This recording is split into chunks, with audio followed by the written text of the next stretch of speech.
Hi everyone, happy Tuesday. Welcome to another segment of Everyday Enlightenment at 11:11. I'm Coretha Yeager and I'm gonna get a little serious today. I want to ask you, what does personal sovereignty mean to you? And I really want you to think about this because it is such an important question right now. Because if you are not clear on where you stand in sovereignty in your life, that means you are open to other people imposing their wants, their desires, and their needs over your wants and desires and needs, which ultimately leave you not being able to express your free will. And that's not okay. And it doesn't feel good. And your life tends to feel kind of shitty when that keeps happening over and over and over again. So let me just back up for a second and define sovereignty, or define being sovereign for people who aren't familiar with that word. So being sovereign means that you are fully in control of yourself without any interference or any influence from anything outside of you, basically. So it means you get to be your own authority. You get to be your own queen. You get to be your own king over yourself and your life. Which is pretty fantastic, because when you live your life that way, you just experience much more freedom. You experience much more joy. And when you're operating in that state and living in that state of personal sovereignty, you're much more powerful. And you kind of hold your own space. You kind of take up space in your life. So we're all born this way. It's just kind of why you're here on Earth right now. It's especially why you incarnated and are here on this planet right now during this time of awakening and great transformation.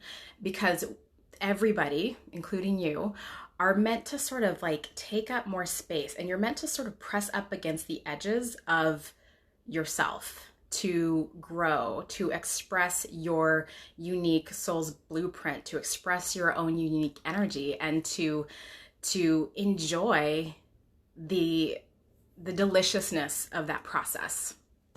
Oftentimes we don't think of growth and change as fun, but it can be for sure. So, but in order to do that, in order to kind of take that transition from a chrysalis to a butterfly, you have to be strong in yourself. You really do. It requires a deep level of self-esteem and self-trust and following your intuition, and also a good deal of courage. Courage is underrated in our society, I think.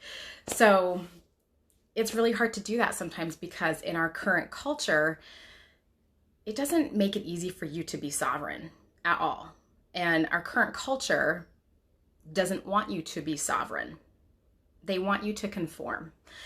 And, you can see it. It has been happening for decades and decades, right? It's whether it's, look this way, or, tend to, you have to look like this in order for XYZ, or, we want you to like this specific thing. This thing is trendy, this thing is cool. That's where you should put your attention. Or, this is the type of belief you should have. This is the type of belief you shouldn't have. This is the way you should treat somebody. This is the way you shouldn't treat another certain somebody. This is what's acceptable. This should not be acceptable to you. And, they've spent years and years of advertising and marketing and, all these different ways to manipulate you out of your personal power. So think about that.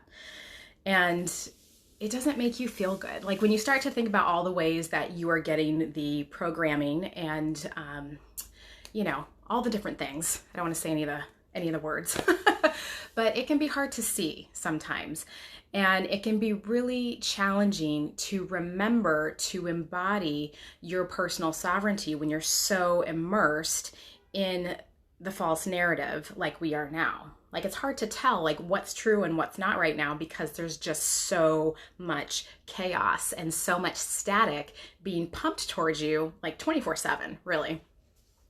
And it's really critical that you use your internal navigation and your intuition and your critical thinking, which seems to not be a thing these days. Sorry if that sounds a little ranty, but I'm a little fired up today. So using your critical thinking to question anything and everything that overrides your own authority. Okay.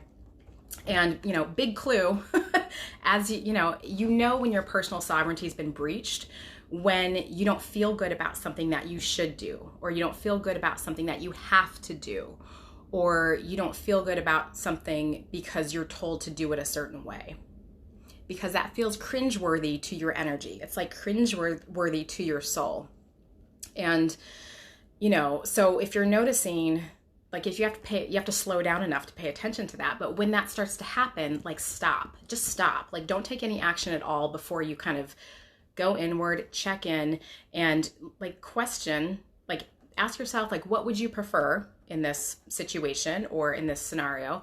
And then ask, like critically think about it and think about who benefits from me doing this particular action that I don't want to do, that overrides my own personal sovereignty. So you have to like follow the breadcrumbs or follow the strings, because they're always there, right? Because remember, truth is subjective, but morality is not. And there is always, always, always more than one side to the story. Okay. So that being said, be gentle to yourself. A lot of people are in the process of unlearning ways of being, unlearning patterns of thinking, and learning to be more in their light and their sovereignty and in their knowingness. So be gentle with yourself, because there's a lot that's, shifting and topsy-turvy right now. But if you need support and guidance in actively remembering the spark of your true self, definitely join me in the Sovereign Heart School, because we are starting soon.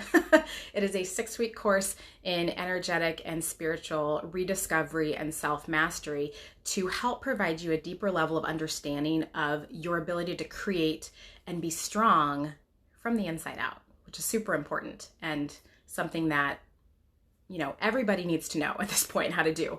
And so, we get to do that with more self-love and more self-trust, and really following that intuitive guidance that each person has. Like you're born with it. So that internal navigation system, like sink into that a little bit more.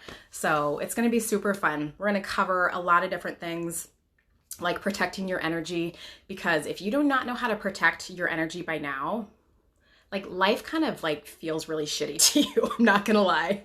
Things are getting intense. And if you don't know how to protect your energy, that's like, kindergarten. Like you need to like start there first, very important skill to have and to exercise. We're going to talk about connecting to your higher self. We're going to talk about how crystals, you're going to learn about how crystals work and how to work with your crystals more. We are going to talk about building a meditation practice or some other practice, because for some people, like sitting and meditating just isn't their thing.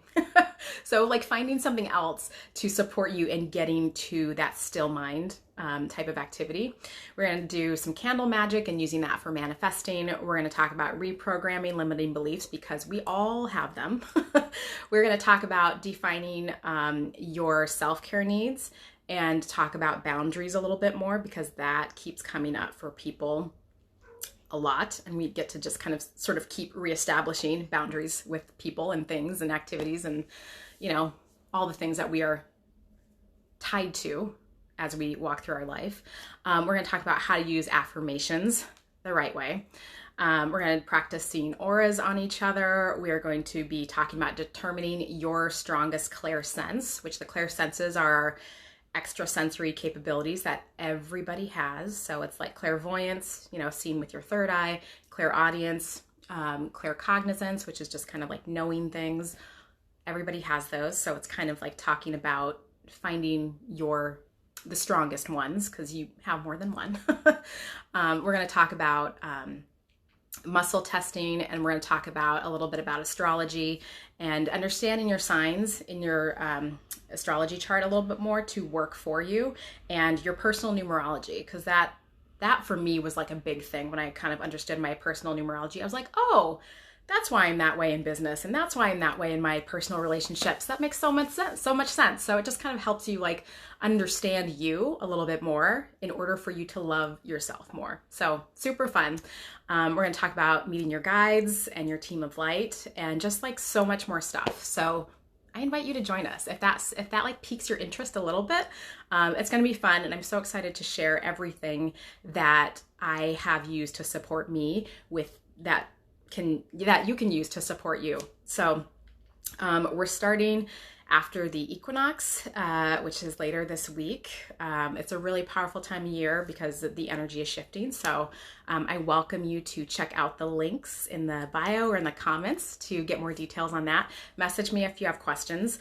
But you know, it's time to sort of regain your personal sovereignty from the inside out. And so we're going to be talking about doing that just piece by piece by piece. So super exciting. Yeah, 2021 is still got some good stuff coming up. So, you know, learn the skills to navigate in a way that feels powerful to you. So have a great week, and I will see you soon.